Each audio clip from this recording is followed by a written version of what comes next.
बिजली कटौती को लेकर इंजीनियर अमित कुमार ने की प्रेस कॉन्फ्रेंस। ओवरलोड बताया कारण। शहर में बिजली अधिकारियों के ट्रांसफर हो जाने और नए अधिकारियों के आ जाने के बाद विगत 2 माह से बिजली सप्लाई की परेशानी सबब बनी हुई है, जिसमें अक्सर बिजली का जाना और घंटों तक बिजली बाद में आना नगर वासियों को परेशान कर रहा है। लेकिन विगत 15 दिनों से विद्युत खंभों में आग लगने की घटनाएं होने लगी, जिन्हें देखकर नगरवासी किसी बड़ी अनहोनी की आशंकाओं के चलते अब भयभीत होने लगे हैं। कुछ दिनों से लगने की घटनाएं बढ़ गई हैं। कभी ट्रांसफार्मर में आग लग जाती है तो कभी बिजली के खंभों में आग लग जाती है। लेकिन आग की घटनाओं को रोकने के लिए बिजली अधिकारियों द्वारा वजह ओवरलोड बताई जा रही है। वहीं दूसरी ओर भीषण गर्मी में बिजली आंख मिचौली से नगरवासी परेशान हैं। कभी रात में तो कभी दिन में अक्सर बिजली का आना जाना लगा रहता है। टीकमगढ़ से संतोष कुशवाहा की रिपोर्ट।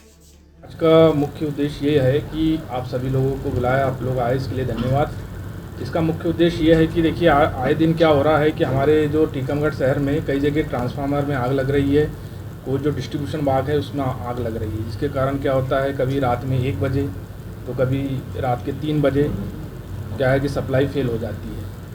तो क्या हो रहा है कि अभी ये जो जून का माह है तो इसमें क्या है बहुत तेज़ी से टेम्परेचर हमारा बढ़ रहा है।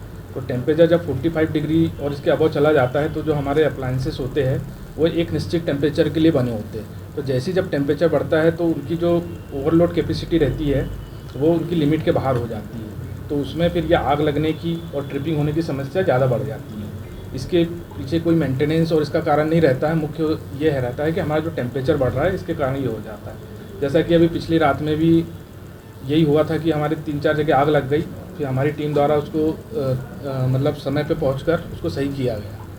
तो अब ये गर्मी के समय में जब ये समस्याएं तो आ रही है तो इसके लिए हम लोगों ने अभी क्या है कि जैसे वर्तमान में यहाँ पे एक एफओसी सेंटर है टीकमगढ़ शहर में, जिसमें 2 जेई कार्यरत है, एक सब स्टेशन है, उसमें भी हमने एक अतिरिक्त एफओसी, उसका नाम रहेगा एफओसी 2 का आज लॉन्चिंग की है, जिसका भी एक नंबर हमने अभी रिलीज़ किया है। कुछ देर में मैं अभी आपको बताऊंगा वो नंबर, और उसको हम मीडिया के माध्यम से पब्लिक के बीच में, हमारे उपभोक्ताओं के बीच में भी जाएगा।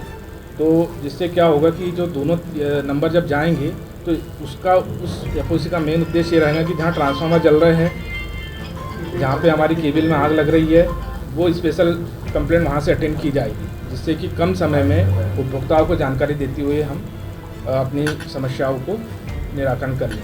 और अब ये कुछ दिनों की बात है, जैसे 1-2 बार पानी गिर जाएगा तो ये सारी चीज़ें और भी बेहतर हो जाएगी, और हमारी टीम और हम सब लोग दिन रात मेहनत करके अच्छी से अच्छी शहर को विद्युत व्यवस्था देने का प्रयास कर रहे हैं। देखिए शहर में मुख्य रूप से तो अभी 3 टीम की है और एक हमने एक रिजर्व टीम रखी है कि जैसे ही क्या होता है कि बरसात आएगी तो उसमें क्या होगा कि बहुत सारी कंप्लेंट एक साथ आएगी, कहीं केबल जलने की, किसी की इंडिविजुअली सप्लाई या ट्रांसफार्मर फेज जाने की। तो हमने पूरी व्यवस्था हमने तैयारी कर ली है, सारे फीडरों का मेंटेनेंस हो गया है 33 और 11 kV का।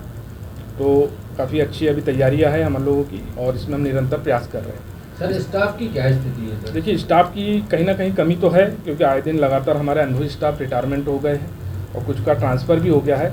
लेकिन अब इन चीज़ों को हमने मतलब उसकी भरपाई करने हेतु अपने जो अधिकारी और कुछ लाइनमैन को बाहर से भी लाया, यहाँ ट्रांसफ़र किए हैं। तो उसका अब चूँकि कमी तो है, लेकिन प्रयास पूरा रहेगा कि उनकी कमी को हम उससे कोई किसी को कमी नहीं होने देंगे।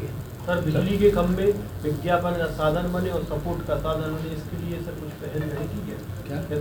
बिजली के खंभे सपोर्ट के साधन बने, जैसे कोई प्रचार सामग्री लटका है, कोई केबल लटका है, कहीं कुछ उसका सहयोग किए, इसके लिए कुछ अपन करेंगे। जैसे कल ही आगजनी हुई कुछ। हाँ, अब जैसे इसमें तो क्या है कि जैसा नियम रहता है कि अगर अपन जैसे जो बोर्ड और ये होल्डिंग से लगी होती है ना, तो ये अगर रहते हैं इनको हम अलग करने का भी काम करते हैं, जो कि अगर अपनी सप्लाई में बाधित होते हैं। इसके अलावा मैं ये भी बताना चाहता हूँ कि हमारे यहाँ पे क्या है टीकमगढ़ ज़िले में मतलब जो उपभोक्ता है, हमारे किसान हैं, इनको क्या है कि बेहतर विद्युत जो वोल्टेज की समस्या है आए दिन रहती है। तो अभी हमने क्या है कि एक RRRDS स्कीम में सारे फीडरों का क्या है कि वो कर लिया है सर्वे, जिसमें कि जो ग्रामीण फीडर और जैसे एक कृषि फीडर होता है और एक हमारा DL फीडर होता है। तो अभी क्या हो रहा था कि कई फीडर एक साथ चल रहे थे, तो हमारे वोल्टेज की समस्या, लाइन लॉस की कमी, जो लाइन लॉस बढ़ रहा था, तो वो फीडर का हमने सर्वे कर लिया है। तो आगे चल के पूरे